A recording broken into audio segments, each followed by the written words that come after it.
Hundreds of students are planning a citywide event next week to raise awareness and funds for homeless youth. For more, we're joined now by Lisa Hayman, Development Manager for Youth Without Shelter. Lisa, thank you so much for joining us. Thank you. Can you tell us about your event? Yes, so Time for Change. This is the 10th anniversary, actually, of Time for Change, and it is a 12-hour student-led art activism event happening throughout the TTC and the Underground Path system. We have over 20 stations, and 600 students and volunteers will be canvassing for funds, but also performing and raising awareness for just what youth homelessness looks like in Toronto. What kind of performances are we talking about?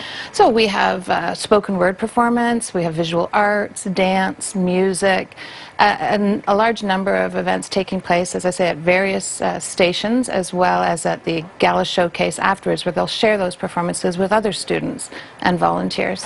They're raising awareness. Are they also raising funds? They are. So the performers are, as I say, discussing and addressing the realities of homelessness in Toronto, while other students are canvassing for funds through the stations and the underground system. And where will all of that go? So it will go into Youth Without Shelter and to supporting our essential services, and largely to the transit costs that are very much a barrier for youth trying to get to school, to job interviews, to medical appointments, and to the other essential services that we offer at the shelter. How many students are going to be participating?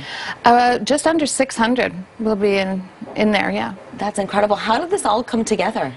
So this started 10 years ago. As I said, this is the anniversary, and it was 3 students that started the program, and eventually it was encompassed into the development program at the shelter.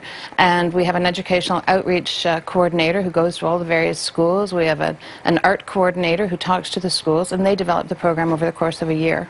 So where and what time could people find these students performing? It's 12 hours, so they start at 7 a.m. It goes till 7 p.m. Most of the student performers will be between 11 and 12:30 at different stations.